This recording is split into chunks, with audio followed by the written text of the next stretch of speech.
Voici donc les diables que je dois gronder. Excusez-moi. Vous croyez que cela va suffire? On ne se fait pas justice soi-même. Si c'était un peu plus gras, celui-là, je l'embrocherais bien. Hein. Un droit qui m'appartient à moi. Et à moi seul.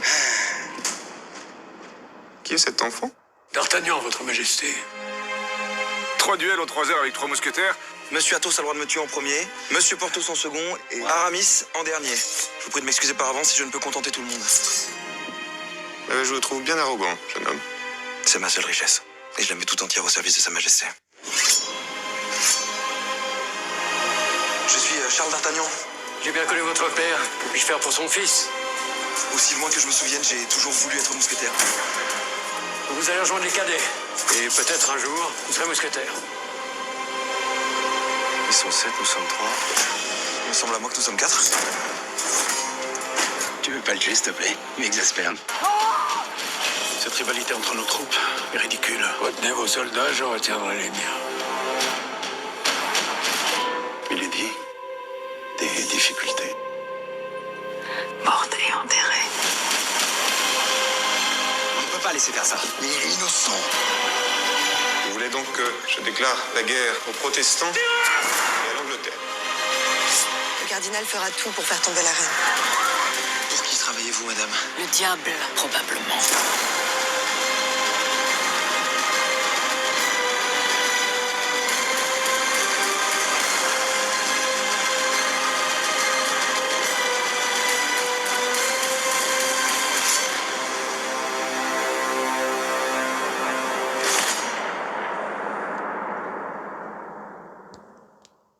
Bonjour à tous et bienvenue dans cette nouvelle vidéo.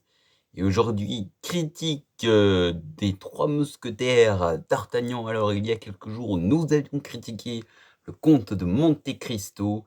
Et maintenant, nous critiquons les 3 mousquetaires d'Artagnan. Alors les 3 mousquetaires d'Artagnan est réalisé par Martin Bourboulon. Si vous ne le connaissez pas, Martin Bourboulon, c'est le réalisateur du film Eiffel avec Romain Duris. C'est aussi le réalisateur de Papa ou Maman avec Laurent Lafitte. Voilà. Donc ça c'était à peu près pour présenter brièvement le réalisateur. Comme d'habitude, je vais donc vous lire le synopsis du film. Donc du Louvre au palais de Buckingham, des bas-fonds de Paris au siège de La Rochelle, dans un royaume divisé par les guerres de religion et menacé d'invasion par l'Angleterre, une poignée d'hommes et de femmes vont croiser leurs épées et lier leur destin à celui de la France. Donc ce film est produit par Dimitri Razam. Donc le film, donc côté distribution, donc il y a Eva Green, Milady de Winter qui joue le rôle de Milady de Winter, François Civil, D'Artagnan, Lina Coudry, Constance, Vincent Cassel, Athos, Patrick Mille, le comte de Le Châle, Louise Garrel qui joue Louis XIII, Romain Duris, Aramis, Pio Marmaille, Porthos. Donc voilà à peu près pour distribution, pas non plus vous dire directement, voilà, distribution un peu principale de ce film.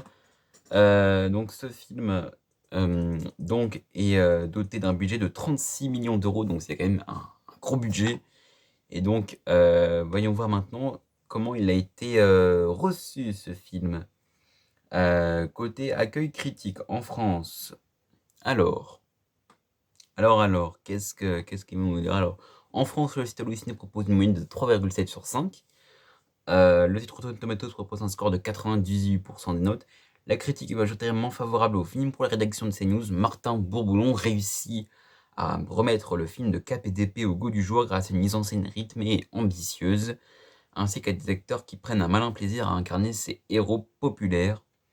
Barbara Théâtre, écrit pour le journal du dimanche, porté par la mise en scène enlevée de Martin Bourboulon, cette énième adaptation réussit à donner un nouveau souffle, âpre et fougueux, aux aventures d'un des plus célèbres héros de la littérature française.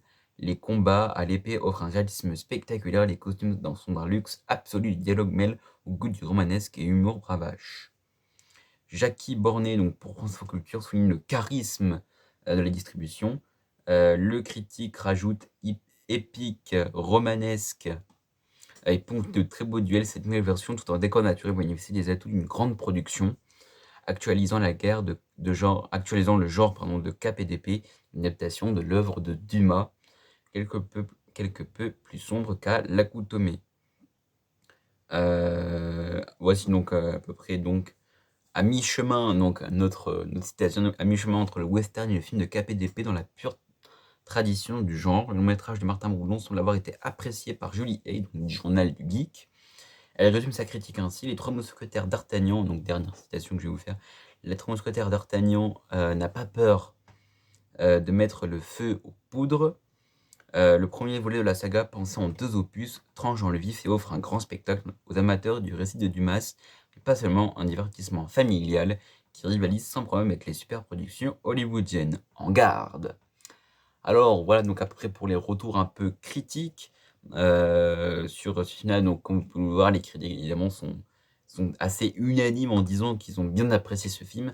Maintenant intéressons-nous donc du coup au box-office. Donc pour son premier jour d'exploitation en France, Mon Mousquetaire d'Artagnan réalise 197 224 entrées, dont 121 185 en avant-première, pour un total de 2915 séances proposées dans 732 salles. C'est énorme. Lors de ce premier week-end d'exploitation, le film réalise plus de 724 000 entrées, le plaçant en tête du box-office derrière Super Mario Bros. Le film, donc 1 364 123 entrées, et devant Je verrai toujours le visage, 128 770 entrées. C'est au cours de son troisième week-end d'exploitation que D'Artagnan franchit le cap des 2 millions d'entrées, soit une baisse de fréquentation de 24% par rapport à la précédente grosse production française de l'année, Astérix Obélix, l'Empire du Milieu. Donc évidemment, le film rapporte un succès au box-office, comme vous l'avez compris. Donc côté français, donc, il fait un score box-office de 3 432 815 entrées. Il est resté quand même 22 semaines au box-office. C'est quand même énorme. Je vais pas vous dire pays par pays, parce que là j'ai pays par pays. Mais au box-office un peu total mondial, il remporte 32 261 270 millions de dollars. Et ce n'est pas encore fini, parce que dans certains pays, ce n'est pas encore fini. Voilà. Donc il est toujours en cours dans certains pays. Voilà donc après pour le box-office et les informations un peu générales sur ce film. Alors finalement, qu'est-ce que j'en ai pensé de ce premier volet, donc pensé en 2 volets, donc Les Trois Mousquetaires d'Artagnan, donc qui est sorti donc le 5 avril 2023, et dont la suite sortira quelques mois plus tard, récemment sorti en décembre 2023. Finalement, qu'est-ce que j'en ai pensé? Eh bien, j'en ai pensé que c'était un film qui était sympa. Je dis pas qu'il est mauvais. Je veux dire, on va revenir un peu sur, on va dire maintenant, on va parler un peu des points négatifs du film. Le point négatif du film, c'est qu'il a pris un parti pris qui peut plaire comme ne pas plaire, c'est-à-dire d'utiliser les plans séquences. C'est-à-dire aucun cut. Alors ok, c'est pour plus nous mettre en immersion, ça je veux bien comprendre que c'est plus nous mettre en immersion, mais il n'y avait pas besoin forcément de faire certains plans, il n'y avait pas forcément besoin de faire de plans séquences. Alors, il y a certains plans où oui, peut-être une nécessité de le faire, mais d'autres, non. Voilà. Alors, évidemment, on va me sortir l'argument, oui, mais c'est pour faire des plans séquences comme les Américains. Mais oui, parce que les Américains, oui, c'est pour rivaliser avec les blockbusters américains. Oui, mais les plans séquences, c'est pas que je suis pas contre, hein, après, c'est mon avis, chacun a son avis sur les plans séquences, mais c'est juste que je trouvais que dans le film, il y avait certains plans qui méritaient pas forcément de plans séquences. Voilà. J'en avais un peu parlé vite fait en fin de vidéo du Comte de Monte Cristo, que la photographie du film est assez terrible, c'est très sombre. Alors ça peut-être que c'est la volonté du film d'être sombre aussi, hein. Je trouve que, alors globalement, les acteurs, ils font taf, quoi. Je veux dire, c'est pas non plus pour moi une adaptation qui réussit, hein, mais alors, je me suis posé, d'où le titre de la miniature. Est-ce que ce film finalement, je me posais la question, est-ce que ce film finalement est réussi cette adaptation? Alors je vais répondre à la question, oui et non. Alors oui, parce que on voit qu'il y a une proposition, voilà. J'aime bien, hein, les films qui proposent des gros budgets en essayant de rivaliser avec les blockbusters américains. Mais pour moi, bah, il a manqué, ça peut perdre le spectateur. Je dis pas que ça dépend de vous, mais je veux dire, il y a tellement, il y a tellement d'intrigues, quoi, ça peut vous perdre dans ce film-là. Alors je dis pas qu'il est mauvais, Trompe d'Artagnan, mais disons que c'est un opus d'entrée, voilà. Et globalement, bah, je l'ai bien aimé, voilà. Voilà, j'ai passé un bon moment, c'est pas non plus un moment de cinéma incroyable, mais je trouve que j'aime bien les propositions déjà de gros budget qui veulent rivaliser avec les blockbusters américains. Et franchement, bah, j'ai pas été vraiment déçu par ce film-là, qui d'ailleurs fait l'unanimité auprès de la presse et des spectateurs. Pour moi, ce premier volet, eh bien, ouais, on peut dire qu'il est réussi. Voilà. C'est passable. Je veux dire, c'est pas non plus incroyable comme film, mais c'est passable. Et puis surtout, pendant le film, on sentait cette espèce de blockbuster épique, quoi. Ça se veut épique, ça se veut grand, ça se veut rivaliser, ça se voit que ça se veut réaliser. Et moi, j'aime bien, franchement. Après, chacun a son avis sur ce film-là, Les Trois Mousquetaires d'Artagnan, réalisé par Martin Bourboulon. Bon, il y a une sacrée différence forcément entre Les Trois Mousquetaires et Le Comte de Monte-Cristo. Mais Les Trois Mousquetaires d'Artagnan, bah, j'aime bien, quoi. J'ai bien aimé ce premier opus. Et bah, la suite, est-ce qu'elle nous réservera des surprises? Bah, on verra ça dans la prochaine vidéo. Donc globalement, je vous conseille ce film. La réalisation, ça fait le taf. Les décors, bah, je trouve qu'ils sont bien. En vrai, ils sont très très beaux. On est beaucoup de très bons décors dans ce film. Moi, j'ai bien aimé. Le jeu des acteurs, ça fait le taf.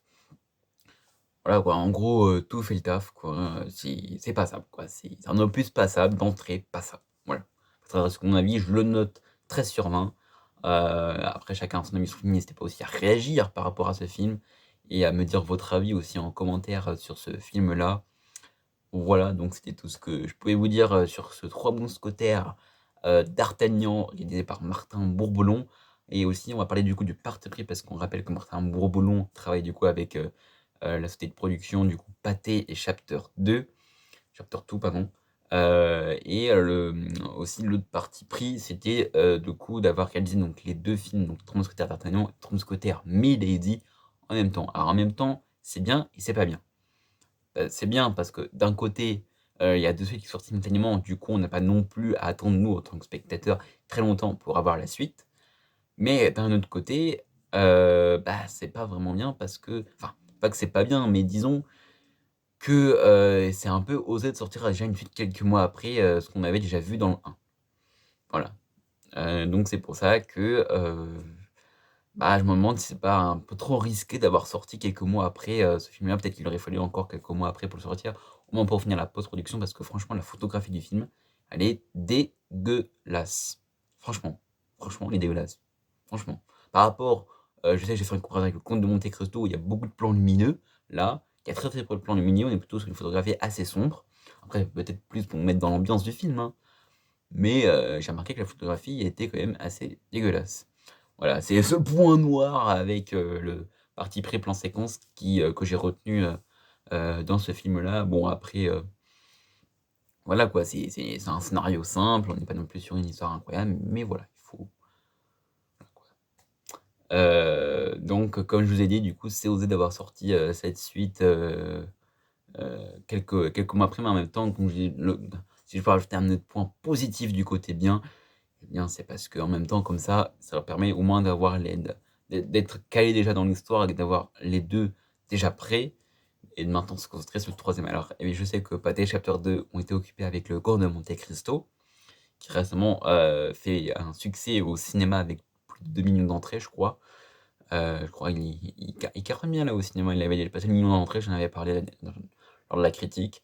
Et là, bah, je pense que ça va être un beau succès du coup pour Pathé et Chapter 2. Voilà, j'espère que cette vidéo critique vous aura plu. On se retrouvera donc malheureusement pas ce week-end, parce que malheureusement quelqu'un de ma famille va accueillir, on va accueillir chez moi des personnes de ma famille, enfin pas de ma famille, mais quelqu'un avec qui j'habite ici a des gens de sa famille qui vont venir ici, qui vont dormir chez nous, qui viennent de loin, et donc voilà, malheureusement il n'y aura pas de vidéo ce week-end, mais il y aura une vidéo la semaine prochaine, et cette fois-ci nous critiquerons Les Trois Mousquetaires Milady. Voilà, j'espère que cette vidéo critique vous aura plu. Voilà, j'espère que ça vous aura plu. Et n'oubliez pas, vive la passion du cinéma. Et allez au cinéma. Et mangez des pizzas. Tess!